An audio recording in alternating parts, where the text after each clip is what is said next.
and saying, as of today, we have not found there to be any compromise of our critical systems or the safety of customer data. But then the researchers put out an update saying that Rabbit did not actually reset all the keys, explaining that in their first post, they chose to omit one of the keys they had gained access to, right? Saying there was a fifth key they kept secret and writing, surprise, surprise, despite their ongoing internal investigation, Rabbit didn't revoke it, and saying that at least as of yesterday, that key was still active, providing access to a history of emails sent on the R1 domain. And then we need to talk about cop news. Cop news, cop news, cop news. What you gonna do is cop news. That's the name of the segment.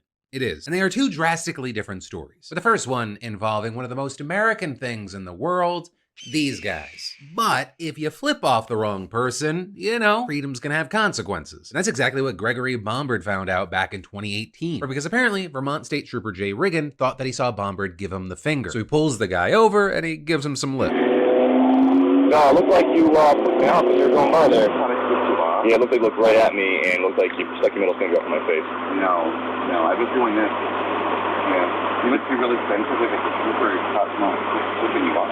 First of all, I'm not an overly sensitive person, and it's the first time in 12 years I've ever stopped someone who I thought put me off, so I don't like that insinuation. But it turns out that Riggin may at least have been a little overly sensitive. Because even if Bombard did do it, he has the right to do it under the First Amendment, with federal courts upholding it and verbal expletives if he yelled. So, you know, even Bombard could tell something was off and there was this interaction that happened. So I have a question. If someone flips you off, What is the citation? What's the crime?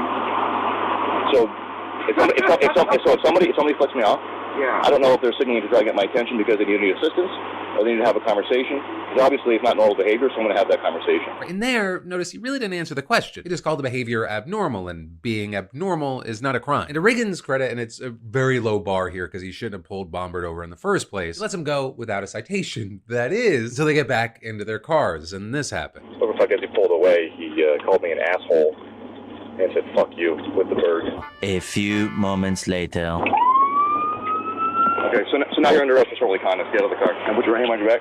Oh my God, sir. With Riggin taking Bombard down to the station and locking him up for over an hour, according to his lawyers. And Riggin also having Bombard's car towed because it was parked in front of a no parking sign, even though that's where he pulled him over. With then Bombard's mugshot distributed to local media, and he was put through a whole year of criminal proceedings. And while the charge eventually got dismissed, this whole situation didn't just go away, right? The trouble wasn't over. Because after that video that you just saw went public back in December, the Vermont police took a lot of heat from a lot of angry people. So what did they do? Did they apologize? Eat a little humble pie? No, of course not. They fucking show up to Bombard's door on Christmas Day and they issue him another citation for disorderly conduct. Though fortunately, the local prosecutor refused to pursue those charges, so it was dropped. And what we saw is in the meantime, Bombard hit back with lawyers of his own from the ACLU and the Foundation for Individual Rights and Expression, or FIRE, with him suing the state of Vermont in 2021. And this month, it actually finally settled, with him agreeing to pay $100,000 to Bombard and $75,000 in attorney's fees to the two advocacy groups. With now Bombard saying he's going to take that money and take out his 88-year-old mother out to dinner. Though notably, neither Riggin or the state had to admit to any wrongdoing. So while that is a little bit of justice, it doesn't seem like any of it should have fucking happened, which is why you can join me or not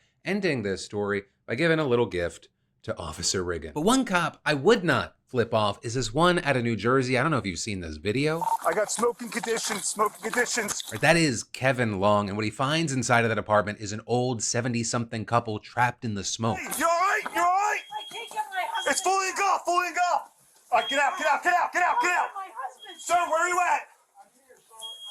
I can't see anything. Right, and so then with his woman ushered outside to safety, our boy Kevin, he ventures deeper into the apartment, blindly searching for the man who you can hear yelling for help. Central 3, he's trapped. I can't get in there. The smoke's too bad. Right, and this is when Kevin realizes the man's got a medical condition and he can't walk. But he's not in the wheelchair, so Kevin's got to get that out of the way first. But then that is when the man's wife starts trying to come back into the smoke to try to help her husband out. With Kevin having to be like, lady, I love you, I get it, but... Move! Get out of my way! With him getting rid of the wheelchair, diving back in, grabbing the man, dragging him outside before collapsing to the ground in a coughing fit.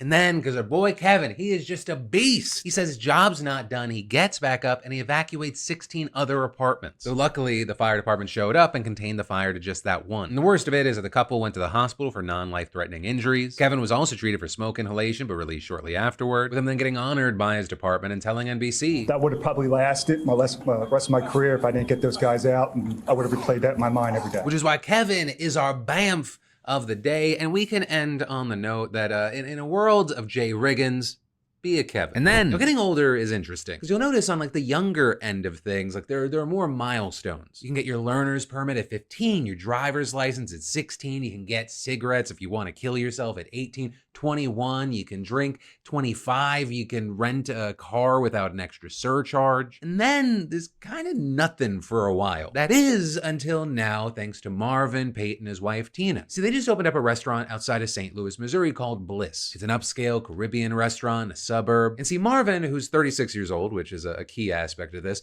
he's got the people talking about Bliss because they decided that there is going to be an age restriction, right? In order to eat there, women have to be over the age of 30 and men over 35. With Bliss's assistant manager saying the restaurant is just something for the older people to come do, have a happy hour, come to get some good food, and not have to worry about some of the young folks who bring some of that drama. And as far as Marvin and Tina, they said that this age restriction, like this has always been the plan, saying, we don't have any problems with young people, we just want to focus on the older audience. But this policy has now received national attention and a mixed reaction, with many people also intrigued and asking about the difference in age requirements between men and women. In fact, according to Travis Crum, an associate law professor at Washington University, that may actually be illegal, saying Bliss could have set an age limit if it wanted to. That's because there's no restriction on discriminating on the basis of age in federal or state public accommodations law. However, what's problematic about Bliss's policy is that it uses a person's sex to determine what age limit applies to them. And a specific law may be violating the Missouri Human Rights Act, which prohibits discrimination by race, color, national origin, religion, and also sex and gender. And while the Pates have reportedly consulted a couple of attorneys, they're still unsure how the law will apply to their private business. So they've said that they intend to stick by their rule and that they'll handle any legal challenges if and when they arise. But also, more generally, Bliss's age minimum, it's brought up the conversation around youngism, or rather ageism, but specifically for young people. With Michael North, a professor of management and operations at NYU who studies youngism, saying Bliss's rule unfairly assumes the behavior of an entire group of people, with him also arguing that ageism is the most socially condoned form of discrimination, saying the fact that this rule was even instituted and implemented in the first place really underscores how when it comes to age, for whatever reason, we don't treat it the same way that we do other demographic categories when it comes to worrying about exclusion, or on the flip side, fostering equality. Though there, the Pates reiterated they don't want to make young people feel excluded, with Tina saying it was never our intent to create this whole discrimination thing with age or gender, anything like that. This is just a personal preference that involved a lot of conversations that we've been in with our age group and felt like we were answering a demand. And so one, of course, I'd love to know your thoughts on this story, but also two, I don't think I actually have an issue with them setting an age limit. Right? They're a private business, it's not like it's a public utility, but I am thrown a little off by the different age requirements if you're a man or a woman. Like it feels like maybe the original plan was it's 30 and up, and then Marvin was like, oh, but I hate Greg, and Greg's 32. Fuck Greg, but also I don't want him to know that he gets under my skin. Boom, got it. Random ass different age requirement. And then, triple digit temperatures, they are here. And with all the summer activities, I'm being serious, you gotta stay hydrated. And as y'all know, I'm a huge fan of the longtime sponsor and partner of the show, Liquid IV. It has 3 times the electrolytes you get from the leading sports drink, which is what I need when I sweat. So I bring Liquid IV sticks with me for beach days, pool days, which I find myself reaching for the pina colada flavor, and I always bring an extra stick on my hikes. And every stick delivers superior hydration, more than water alone, with real mouth-watering flavors helping endurance and vitality. And I'm loving Liquid IV's sugar-free flavors. They're refreshing, they taste great, and they have 0 sugar and 0 artificial sweeteners. And the Hydration Multiplier sugar-free packs, they meet your sweet cravings without the sugar guilt, and most importantly, it keeps you hydrated. Also, gotta throw it out there, raspberry melon is delicious. But more importantly, staying hydrated is crucial to regulating body temperatures, keeping joints lubricated, helping deliver nutrients to cells that so much. So you just tear, pour, shake, and drink. So no matter what you're doing this summer, if you're outside, hydrate on the go with Liquid IV's Multiplier sugar-free pack. And for a limited time only, listen up, use my discount code DeFranco to get 30% off your order. Just click the link below or scan the QR code on the screen and use code DeFranco. And then, this situation in Bolivia is wild. Like with a capital W. A Bolivian general got arrested on live TV for mounting a coup. And specifically, I'm talking about General Juan Jose Zuniga, who yesterday afternoon led military units into the main square in the administrative capital of La Paz. We saw armored vehicles ramming the palace door as soldiers try to make their way into the building, with then President Luis Arce calling on the public to organize and mobilize in defense of democracy. And the two of them reportedly later seen confronting each other in a dramatic standoff in a palace hallway, with Arce ordering the general to withdraw withdraw his soldiers and stand down. And sure enough, the soldiers ended up pulling back along with the military vehicles, ending the apparent coup after just a few hours. And with that, we saw hundreds of Arce's supporters rushing to the square outside the palace, waving Bolivian flags, singing the national anthem, and cheering, with the general then being handcuffed and forced into a police car, and the triumphant Arce raising a fist to the crowds that had gathered, signaling the defeat of this attempted coup. And if you look at that and you go, this seems to have played out way too perfectly for Arce